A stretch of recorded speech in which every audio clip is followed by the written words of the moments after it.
Greetings, rock fans alike. Nivens here with another edition of your weekly rock wind-up. Starting right off the bat with Scott Weiland, because we pretty much talk about him every week. If you're hoping for the Scott Weiland Christmas album, you're going to have to wait till 2011. It seems that it's just not all in place right now. No one really knows exactly what it might be, but basically, Scott Weiland Christmas album might have to wait till next year. I'm just kidding. I don't know if Scott's doing drugs, but he's not doing drugs, but he's definitely drinking. Yeah.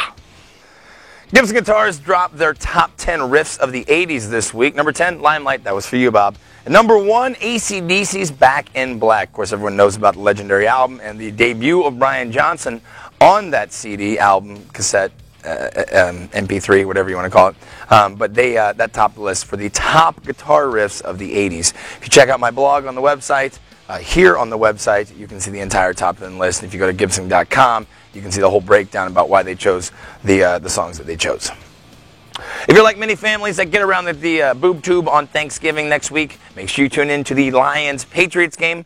At halftime, you might notice who's performing. Kid Rock. He's making a little hometown appearance on it, obviously in support of his new album, Born Free, and there's talks about a new tour coming up in the new year.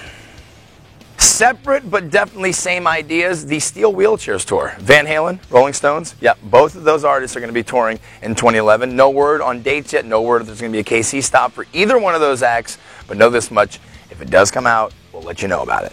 And in closing, they pardoned Jim! He's free! He's free! If you haven't heard, as I mentioned in a previous weekly rock wind-up video, Governor Christ, the departing governor of Florida, was talking about maybe pardoning legendary frontman for the Doors, Jim Morrison. Looks like he's going to do that. There are some people that aren't happy by this decision because they say they want to remember the outlaw that was Jim Morrison. I'm cool with it because that means he's going to come out of exile in Paris, and that means the rest of the guys from the Doors might actually possibly join Van Halen and the Rolling Stones on the Steel Wheelchairs Tour. I am Nivens. Thank you once again for teaming up, for tuning in to the weekly rock wind-up. Have a good weekend. See ya. Oh, God.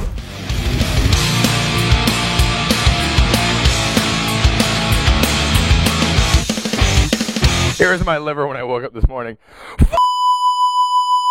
Fuck!